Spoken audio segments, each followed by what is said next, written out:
SER Podcast. Hola, soy Javier Ruiz y esto es Hora 25 de los negocios. Hoy se cierra el mejor año del empleo en nuestra historia. 2021 ha sido el año de la recuperación del empleo y de la caída del paro. La noticia magnífica es que el paro en diciembre vuelve a bajar y lo hace en más de 76.000 personas. Yo creo que esta es una bajada muy relevante, es la tercera mejor de la serie histórica en un mes de diciembre, pero sobre todo tiene de relevante que enlaza con toda una serie de datos anteriores que hacen que directamente 2021 haya sido el mejor año de nuestra historia por lo que a la bajada de paro registrado se refiere. Es el secretario de Estado de Empleo, Joaquín Pérez Rey, y es la lectura incontestable de un buen dato de empleo y de una mejor tendencia todavía. El empleo ha registrado una creación récord. En el año de post-COVID, en el año después del confinamiento, el empleo sube en 776.000 puestos de trabajo. Es una cifra espectacular y nos coloca en niveles del año 2007. Es decir, estamos creando empleo como cuando teníamos un boom inmobiliario en nuestro país. Eso medido en términos de empleo, en términos de seguridad social. Si uno mide el paro ha bajado en 782.000 personas en un año. Es el nivel más bajo desde esa misma fecha, 2007. Quedan todavía 3,1 millones de parados, pero insisto, siguen siendo cifras de boom inmobiliario. La comparación no admite ninguna contestación. Estamos ya mejor que antes de que comenzara la pandemia en términos de empleo. Estamos ante un éxito sin paliativos de las medidas que hemos incorporado a nuestro mercado de trabajo y que nos han permitido en apenas 14 meses volver a los niveles de paro registrado antes de la enorme irrupción de la pandemia y de la crisis sanitaria. Y ese es el argumento del gobierno. La crisis anterior, la que comenzó en el año 2008, tardó más de una década en resolverse. La crisis actual, dice el Ejecutivo, ha tardado apenas 12 meses. Eso en términos de empleo. Es cierto que en muchos otros términos no estamos ni de lejos mejor, pero lo cierto es que en términos de paro sí. Alejandra de la Fuente, ¿qué tal? Muy buenas noches. Hola, muy buenas noches. Vamos a hacer esa comparación porque efectivamente en términos prepandemia estamos ya mucho mejor que antes de que comenzaran esos confinamientos. Efectivamente, las cifras de paro ya eran mejores que antes de la pandemia el mes pasado, y es que ahora se consolida una tendencia de 8 meses de creación de empleo y 10 de caída de paro. En términos de afiliación a la Seguridad Social, hay 362.613 personas más trabajando ahora que en febrero de 2020, cuando comenzaban los confinamientos por causa del coronavirus. Si medimos el paro registrado, también los datos son mejores que antes que el estallido de la COVID. Son 140.142 parados menos que al inicio de la pandemia. La creación de empleo ha continuado pese al coronavirus. De hecho, si se toma como referencia los 8 meses que dura esta buena racha, se han creado 822.802 puestos de trabajo, una cifra nunca vista en nuestra historia económica. Si uno mide frente a marzo, cuando comenzaron los confinamientos, se han creado 902.000 puestos de trabajo. Tenemos ahora mismo una situación mejor que la pandemia. De hecho, tenemos una situación mejor casi que el estallido de la burbuja. Tenemos una situación, insisto, de boom inmobiliario. Y tenemos sectores que están funcionando porque hay sectores que han resucitado y sectores que todavía no. Hay sectores extraordinariamente preocupantes que no terminan de volver. ¿Cuál es cuál, Alejandra? ¿Quién está funcionando, quién no? Pues mira, en 2021 han tirado del empleo los sectores que más sufrieron durante los confinamientos. La afiliación se ha disparado en hostelería, que creció un 17,77%, y en las llamadas actividades artísticas, recreativas y de entretenimiento, que son los cines, los teatros o los conciertos, donde el empleo repunta un 16,24%. Esos son los sectores en los que sí que se han recuperado, pero como bien decías, hay 2 sectores que no lo han hecho y cuyas cifras preocupan porque podrían no hacerlo nunca. ¿Cuáles? Las agencias de viajes y las aerolíneas. Estos dos sectores son los que acumulan a los trabajadores en ERTE que todavía quedan. En concreto, hay 102.548 trabajadores que siguen en ERTE a cierre de diciembre.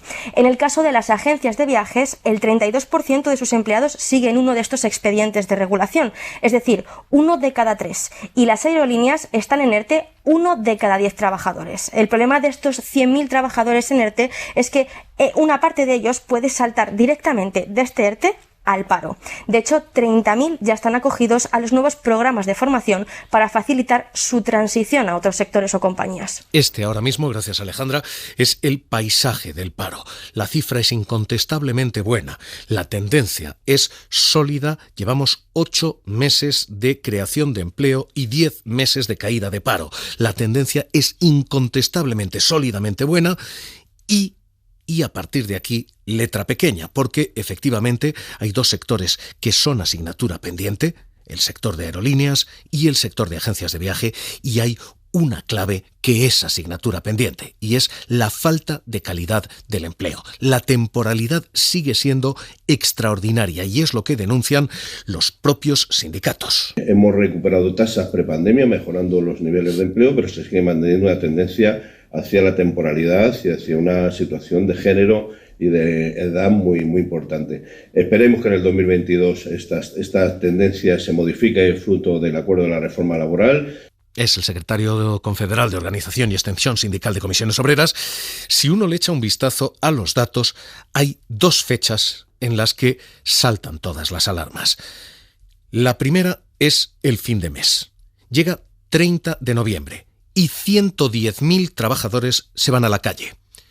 1 de diciembre, al día siguiente, 110.000, de hecho 111.000 trabajadores vuelven a ser contratados. ¿Qué ha ocurrido ahí? Ocurre simplemente que estamos trabajando con contratos de un mes, que vence el mes y se despide, llega el mes siguiente y se te puede o no volver a contratar. Estamos en esa situación de precariedad y esa es la primera fecha que hace saltar todas las alarmas en las series de seguridad social que hoy se publican. Hay una segunda y es la Navidad laboral. Y estas son cifras de cierto escándalo. El 23 de diciembre, justo antes de Nochebuena, justo antes de Navidad, sectores como el de la construcción despiden a mansalva. El 23 de diciembre, sectores como la construcción despiden a 54.000 trabajadores para evitar pagarles la cotización de Nochebuena, de Navidad y de los festivos que vienen. 54.000 personas se van a la calle en Navidad para evitar cotizar por ellas y otras 34.000 personas más se van a la calle el día 28. Después de que se hayan hecho las compras de Navidad y las cenas de Navidad, el sector de la restauración, terminadas las cenas navideñas, despide a 34.000 personas el 28 de diciembre. Insisto, no hay otra forma de describir esto más que contratos precarios. Y esto deja una pregunta en el aire y es, ¿y a partir de aquí qué? Carlos Sevilla, ¿qué tal? Muy buenas noches. Hola, buenas noches. Porque todavía no ha vuelto todo el turismo, porque esto que tenemos es solamente con la recuperación doméstica, el turismo internacional no se ha reincorporado y esa es la gran pregunta y la gran duda, si habrá séptima ola y si habrá vuelta del turismo internacional para averiguar si habrá consolidación de esta tendencia en el empleo. Hoy hemos conocido datos y de momento ese turismo internacional, Carlos, no ha vuelto. Sí, aunque todavía faltan los datos de diciembre, pues ya nos podemos hacer una idea de cómo va a ser el balance de 2021. Si lo comparamos con 2020, el balance es positivo. En noviembre las llegadas de turistas internacionales se multiplicaron por 7, en el acumulado del año suben un 54% y el gasto acumulado también sube un 38% hasta los 32.800 millones de euros. Pero si lo comparamos con 2019, pues todavía estamos muy por debajo de los niveles de llegadas de turistas internacionales previos a la pandemia. Y aunque la diferencia se va recortando cada mes, en octubre era del 33% y en noviembre del 28%, es decir, que en noviembre se habían recuperado 2 de cada 3 turistas pre-COVID. En el acumulado del año, entre enero y noviembre de 2021, la caída es del 64%. Solo han venido algo más de un tercio de los viajeros internacionales que vinieron en el mismo periodo de 2019. Su gasto acumulado también se recorta en la misma proporción, unos 31.000 millones de euros entre enero y noviembre de 2021, frente a los más de 87.000 millones de 2 años antes. Y el INE, además de publicar los datos de llegadas de turistas, también ha actualizado hoy la información sobre la aportación del turismo a la economía. En 2020 el sector perdió más de la mitad de su peso en el Producto Interior Bruto. Pasó de representar el 12,4% del PIB en 2019 al 5,5% en el año que irrumpió el coronavirus. Eso sí, el peso de su empleo se mantuvo, 2,23 millones de puestos de trabajo, que suponen casi el 12% del empleo total de la economía y que son solo 9 décimas menos que en 2019. Hay empleo, falta calidad en el empleo y hay una gran pregunta y es, ¿y a partir de aquí qué va a pasar con el empleo? ¿A partir de aquí la racha continúa o hemos tocado cierto techo? Profesor de Recursos Humanos de AE Business School, José Canseco, ¿qué tal? Muy buenas noches. Muy buenas noches. ¿Y a partir de aquí qué? Con todos estos elementos, ¿podemos esperar que la tendencia continúe?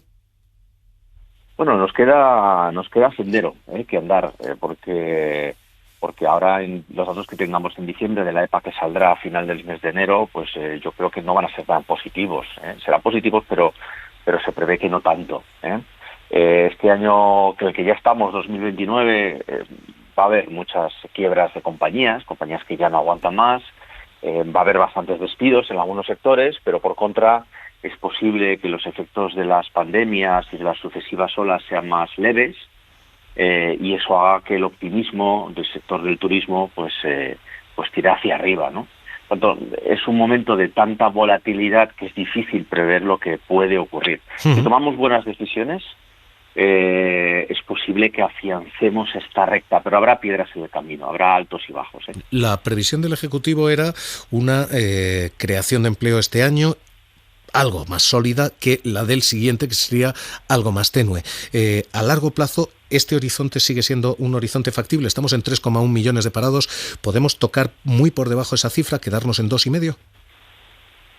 Es complicado bajar más, precisamente porque hay una temporalidad muy alta y hay una costumbre, como estabais comentando ahora, de esos despidos masivos el último día de cada mes en función de la temporalidad. Y luego también tenemos una temporalidad muy alta en la administración pública. Todo esto hace que, si somos capaces de hacer un trasvase de esa temporalidad hacia empleos fijos o con un carácter más indefinido, podemos afianzar ese empleo, aflorar parte de ese empleo temporal y convertirlo en empleo indefinido. Pero va a ser complicado. El año 2022 va a ser complicado. Yo creo que vamos a salir reforzados en algunos aspectos a nivel de empleo y de mercado laboral, pero hace falta cambios en el mercado laboral. Si somos capaces de hacerlos, podemos salir reforzados. Le pido que no se retire porque esa es la clave política de todo lo que estamos comentando. La clave económica es esta, la de una inercia que dura 8 meses en creación de empleo, 10 meses en reducción de paro, pero la gran pregunta es ¿y ahora qué? Y esa gran pregunta es ¿y ahora qué? También en lo político. Gobierno, sindicatos y empresarios han pactado una reforma laboral. Hoy, ¿cómo serán los datos que hoy el Partido Popular ha comenzado diciendo cómo de buenos han de ser para que el PP diga que no eran tan malos? Yo creo que no son malos datos, pero no son para estar satisfechos porque hay algunas cuestiones detrás de los mismos que hay que analizar. A partir de ahí, Cuca Gamarra, portavoz del Partido Popular en el Congreso, dice estos datos serían mejores si el PP gobernara. Las cifras, y yo creo que el realismo no nos debe... Pero lo cierto es que hasta el Partido Popular admite que son buenos. Y hoy esto es lo que dice el Partido Popular, pero más relevante es lo que le dicen al Partido Popular. Empresarios y sindicatos que piden al PP y a los demás grupos en el Parlamento que no tumben lo que ellos han pactado, que no se cambien los términos de una reforma laboral que es histórica porque ha conseguido poner de acuerdo a sindicatos, empresarios y gobiernos por primera vez. Hoy la COE, hoy Lorenzo Amor, decía a quien quiera entender, entre ellos al PP. De manifiesto lo que en otras ocasiones hemos dicho, ¿no? Y es que la política va por un lado, el tejido empresarial y la economía real va por otro muy diferente. Por eso era importante que del acuerdo se salvara la esencia de la reforma laboral del año 2012. Y así vamos a seguir teniendo ya desde este año una normativa laboral que va a permitir... Ese mismo mensaje lanzaban los sindicatos. Cristina Estevez, UGT. Instamos a los grupos parlamentarios a que apoyen el acuerdo de reforma laboral alcanzado por sindicatos y empresarios, porque es un paso fundamental para eliminar la precariedad y la temporalidad injustificada en nuestro mercado de trabajo. José Canseco, profesor de Recursos Humanos de AE Business School. ¿Y ahora qué con esto? Si en principio la reforma laboral se sostiene, ¿podemos tener ciertas garantías de flexibilidad, podemos tener ciertas garantías de creación de empleo? ¿O si se tuerce, podemos tener garantías de que esto se nos rompe? Pues yo no creo que se vaya a torcer. Yo creo que la reforma que se ha hecho es una reforma evolutiva. Hemos evolucionado la normativa laboral, hemos acomodado aspectos de la normativa laboral. No es un cambio tan dramático, tan importante como el que se había pretendido hacer, y es positivo, y los datos de empleo, por supuesto que son positivos. Pero el mercado laboral español adolece, y es vox populi, de elementos como calidad del empleo. Vamos a ver si con esto lo conseguimos. Hacen falta más cosas.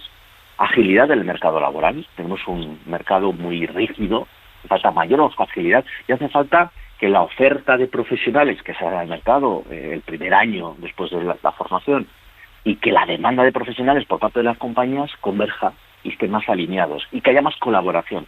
Si conseguimos hacer todo esto y reducir la tasa de temporalidad también en la administración pública, vamos a salir muy reforzados. Pero es verdad que tenemos que modificar el marco de relaciones laborales para conseguir todo esto y tener un marco del siglo XXI, porque no hemos entrado de lleno en el siglo XXI en cuanto a legislación laboral y mercado de trabajo se refiere en España todavía. Pues José Canseco, profesor de Recursos Humanos de AE Business School, gracias por estar con nosotros esta noche aquí en Hora 25 de los Negocios. Un abrazo. Un abrazo, gracias. Toda esta es la clave económica, toda esta es la clave política, y saben ustedes que en este rincón, en esta esquina de la economía, tenemos cierta alergia a la mentira. Esta es la trola del día. La firma el alcalde de Madrid, José Luis Martínez Almeida, y dice: los datos del paro son positivos en gran medida porque Madrid sigue tirando de España. Y por tanto, no es verdad, no es verdad. Económica. Y no es verdad ni medido en términos de mes, ni medido en términos de año. La cifra es esta. El crecimiento de afiliados, la creación de empleo en Madrid ronda el 4% de aumento. 4%. Es menos de lo que se registra en Aragón, es menos de lo que se registra en Andalucía y, sobre todo, es menos de quien está realmente tirando del empleo, que es Canarias y Baleares. No es verdad con el último dato en la mano, pero es que en términos interanuales, en términos de el último año, tampoco es verdad. Todas las comunidades autónomas crecen, todas, pero Madrid crece por debajo de la media.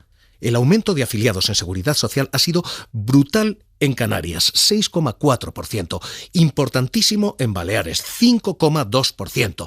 En la Comunidad de Madrid no llega al 5%, así que esta, insisto, hoy es la mentira del día. Los datos del paro son positivos en gran medida porque Madrid sigue tirando de España y por tanto porque somos la locomotora económica, y para afrontar la recuperación económica completa, el Gobierno de la Nación lo que debería mirar es cuáles son las políticas que se han puesto en marcha desde la comunidad y desde el ayuntamiento. Sin comentarios.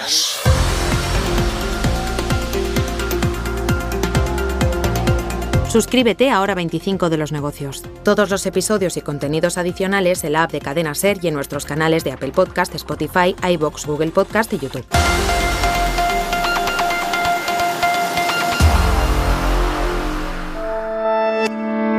Cadena SER. La radio.